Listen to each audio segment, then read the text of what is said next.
Hello everyone, it's Anna once again. This is my second episode and I'm so excited to be filming it. I'm thanking you all for being here right now, listening to my podcast. Wow. I just can't believe that I was able to start this. That I really applied myself into making this, and I'm really happy that I did. And I thank everyone who has supported me into doing this because honestly, I'm just very happy with it. And being happy is very important, you know? I think you know. So let's get into today's topic, which is the importance of journaling and as well as the importance of journaling prompts, shadow work prompts, if you will. So I may share some of the ones I've wrote with you because this is going to be a very open podcast and I think it's just right. So I do a lot of shadow work prompts on self-love and just topics of emotions and things I want to dive into. And I also do a lot of manifesting, which is also very important for many things you may want, like success, money, school grades, love, anything you want like that. So right now I'm just looking for some of my shadow work prompts that I've done so I can talk to you guys about them and read over them with you guys. Okay. So let's dive in within to loneliness. This is a part 2 I wrote, and I wrote that I can't tell you why I'm afraid of something so natural, because I genuinely have no idea. It's something I have to get used to, I guess. My guess as to why I fear this may be lack of affection and fear of spiraling in my own head. But in the end, we're all going to be alone. And I realize I have no real reason to fear this. This is a topic that I know a lot of people struggle with as well. And I get the feeling of loneliness can be very hard. But in the end of the day, we are by ourselves, and if you cannot feel comfortable being lonely, I'm suggesting that you are running away from something within you, because when I wrote that prompt, I was going through something hard, and it was just feeling like a lack of affection from somebody, if you get what I mean. Like, I felt attached to somebody and I needed to break away from that and realize that all I really need is myself and my own validation and my own self-love, and I just had to realize my self-worth like that. So I do a lot of journaling prompts and stuff like that, self-healing, self-love prompts. I do a lot of self-care in order to master that feeling of fulfillment within myself. So I think healing and getting to know yourself is something that's very powerful and that we all need to master. And also meditation can help with this and so many other things. So never doubt yourself. Never say, no, you can't do this, because you can. And that is something you have to exercise in order to start to love yourself, love who you are, be fully comfortable being alone and by yourself, and just fulfill your life's purpose. That is what's going to get you there, if you understand. Like, you cannot just do this presenting a blind eye to the world. You have to be open to every experience you are going to have and go into it with courage and confidence. I cannot stress the importance of confidence enough. You need to be confident, because if you are not confident, this is what I tell a lot of people when they come to me asking me, how do I get more confident? I'm struggling with my confidence. Can you please help? If you don't build up your confidence, that is going to leave room for other people to notice that you are not confident and to take advantage of that. There are a lot of bad people out there, and there are a lot of scary experiences you can have in this world, and there's a lot that you just don't want to have to put up with. So you gotta have that guard up and your boundaries up, and be open to all that is uplifting and loving, and you have to just have that confidence within yourself, you know. So being alone is going to really help you build that up. So that's my suggestion. And not just being alone, sitting in your room alone. I mean working on yourself actively. Doing things by yourself. You don't have to be in your room alone. You could go out. You could take yourself on dates. You can go on walks. You can do many things.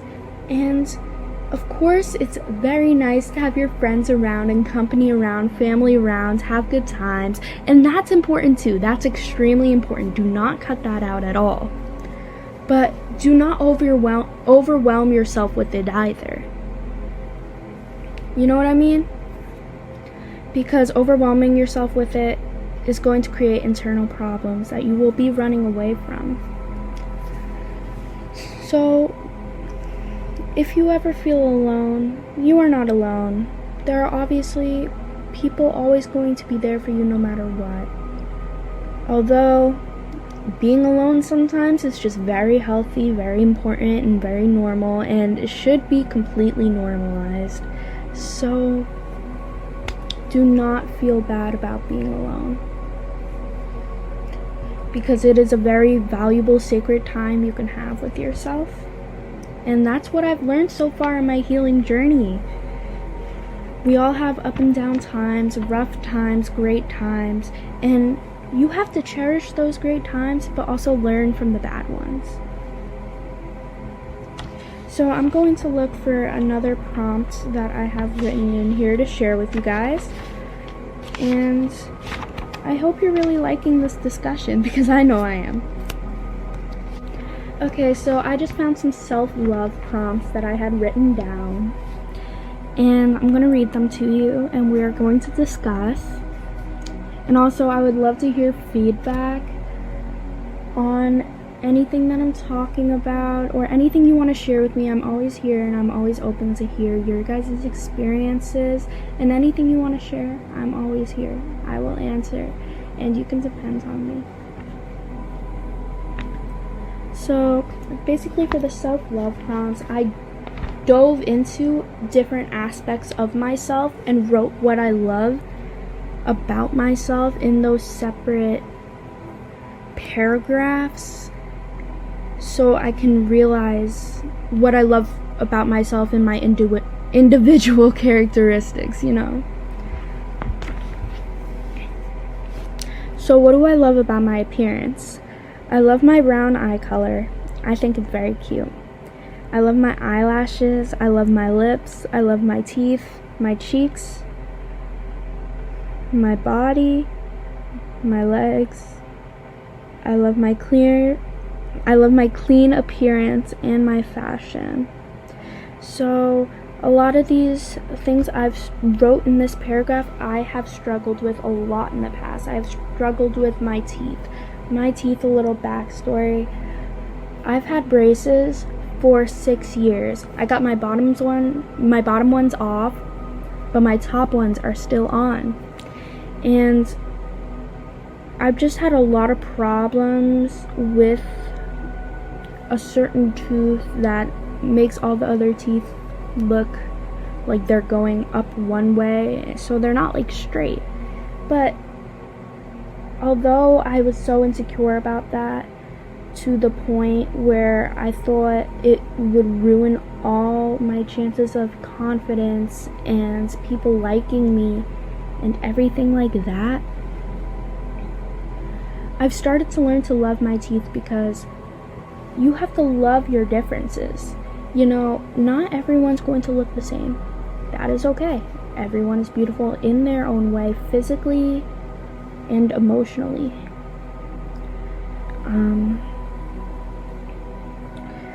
So I've learned to love my teeth, and I've learned to love my differences, and I think that's very important and very valuable.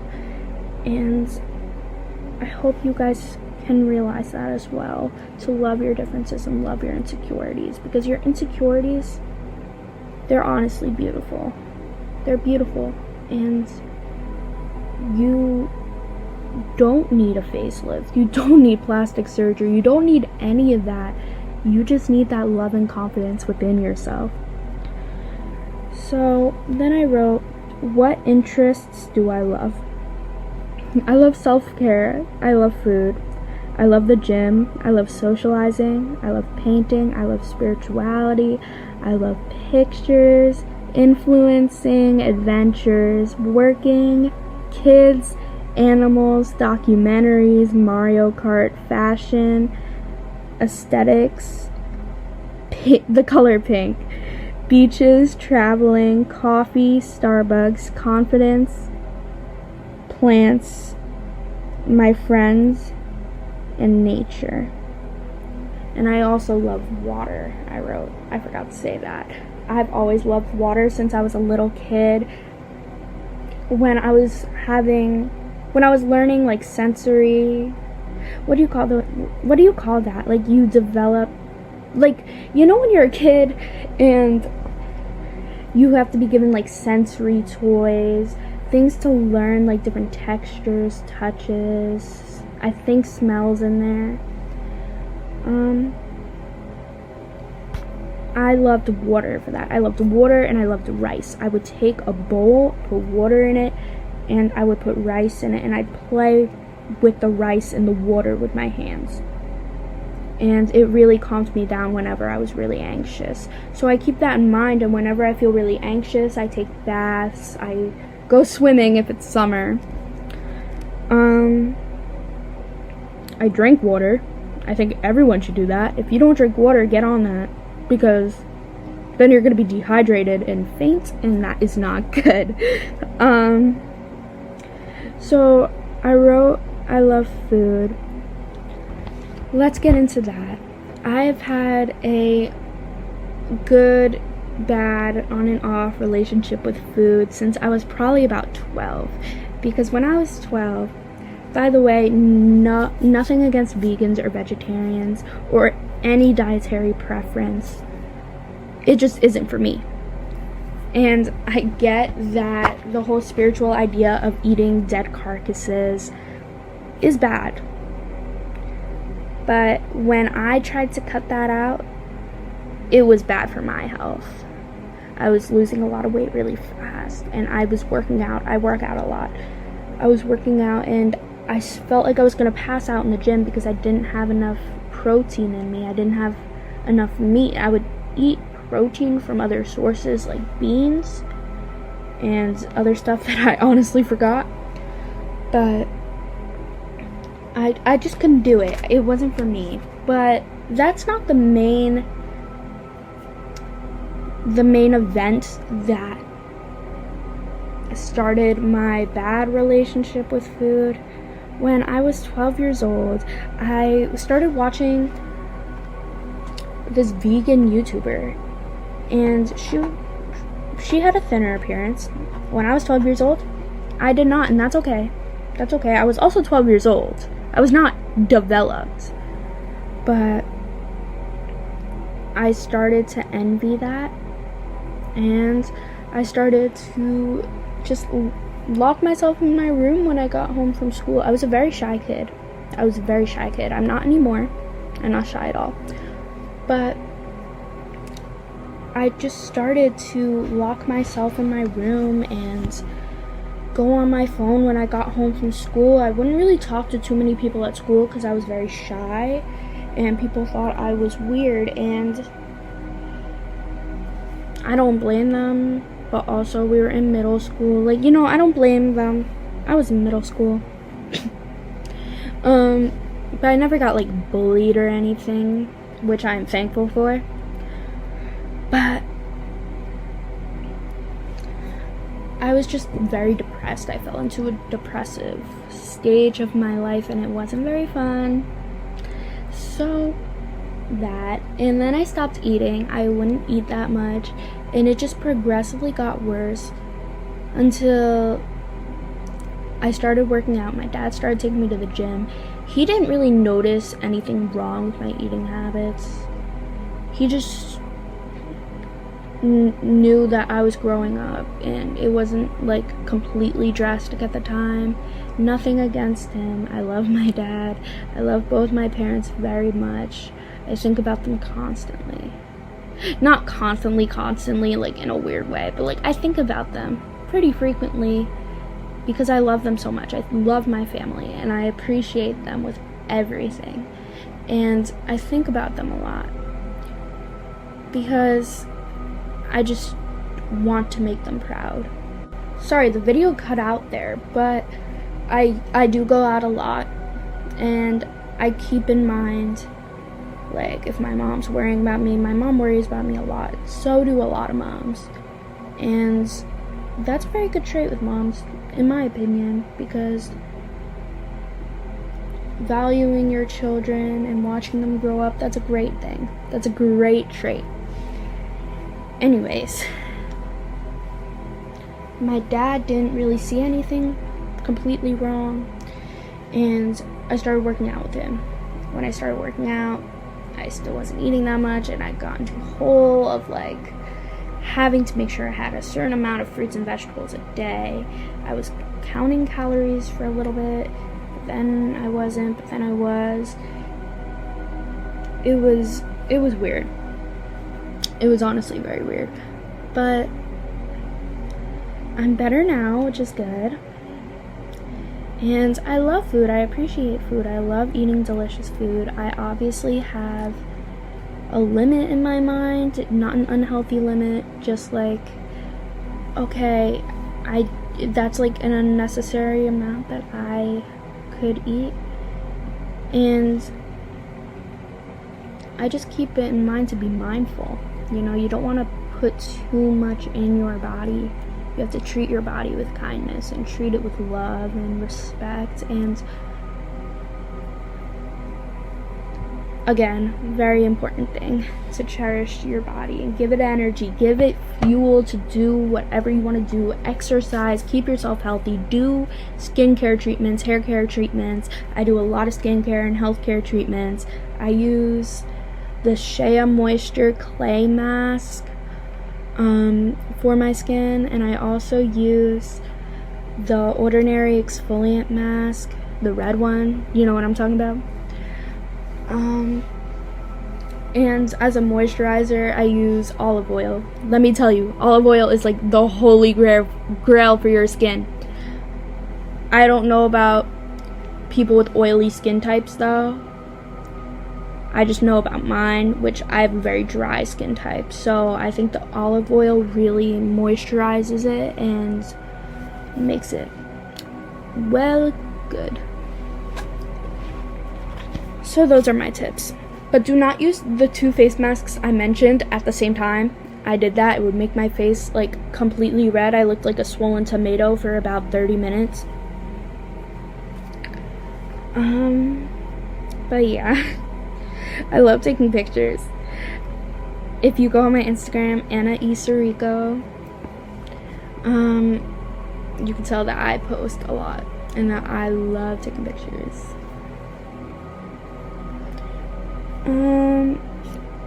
I love kids. I love babysitting my cousins, and I just love so many things. So the next question on this self-love prompt was, what do I love about my emotions? And I wrote, they allow me to feel, learn, explore, meet people, have fun, teach, work, love, and care. I can't do anything without them. which is true. I used to hate my emotions. I used to numb them out completely and pretend like they were not there, which is not good. You don't want to be numb like that. You want to be able to learn and experience and influence and care for people and yourself. That's very important. So keep that in mind, because if any of you feel right now about how I used to feel about my emotions, I just want you to know, let me drill this into your head. I'm grabbing your head and shaking it right now. You are allowed to feel emotions, and you cannot do anything without them. I wrote, what do I love about my personality?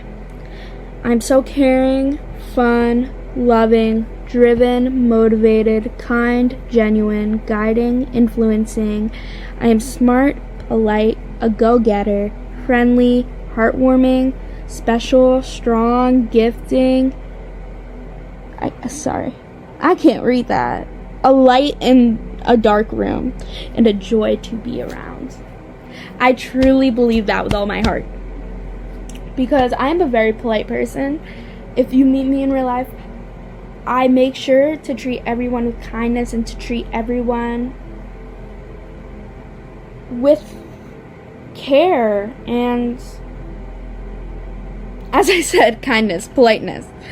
And I'm a very driven person. When I have a goal, I go get it. Very important. And I used to feel like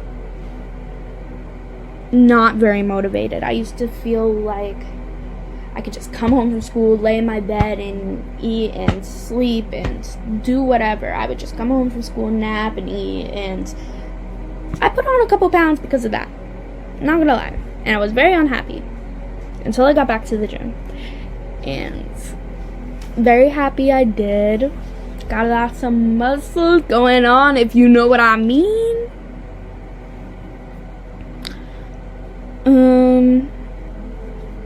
And I am a light in a dark room. I truly believe that, because if you meet me in real life again, I am very funny. I make people laugh a lot. So that just makes me very happy. And then for the last question on this self-love prompt, I wrote, how do I self-sabotage? I put myself in situations I know aren't good for me. I give my attention to the wrong people and things. I'm not cautious enough, and I make excuses for the wrong actions. I've struggled a lot with that, and I'm so happy to say that ever since I wrote this prompt, I have completely grew from that. Because I am not a hateful person. I am not someone who self-jeopardizes myself and my happiness and my peacefulness, purposely at least. I just have been way smarter ever since I wrote that with the people I give attention to and the people who I give my absolute all to. I've been more selective with that, and you should be selective with that too. Selectiveness is not selfish, it is self-care, and it is okay to do that. And talking about selfishness, it's okay to be selfish once in a while. It is. It's not wrong. To a certain extent, it is okay to be selfish. To a certain extent. And I feel like it's going to be really hard for me to explain that certain extent right now. But I hope you get what I mean. Put yourself first, but do not forget about others. I think I worded that perfectly. Put yourself first, but do not forget about others. Because you are the person that you have by your side every day. At the end of the day, people can come and go, but you will never leave yourself. And that is a straight fact. I just wanted to finish off this podcast with a mantra for you all. Because I think mantras are very important, and I think the concept of speaking your wishes into a reality is amazing. So today's mantra is, I have faith in myself and my journey. Say that again with me. I have faith in myself and my journey. Having faith in yourself and your journey will bring you to your desired goals faster than you can expect. And I hope you guys got something out of that mantra. And there are so many other mantras that you can recite on a daily. I Am Mantra on Twitter is a very good source for me to find those. So go on their Twitter, find some that you like, and let me know them. And share these mantras with other people as well. Maybe friends or a family member who is struggling. Explain the idea of mantras to them if they are open to listen. And this may help a lot of people. I just wanted to say thank you all for listening to this podcast today. I hope you guys got something out of this, and thank you so much for supporting me. Have a good night, day, evening, whatever time it is for you right now listening to this. Right now for me it's night. I'm recording this. Have a good one.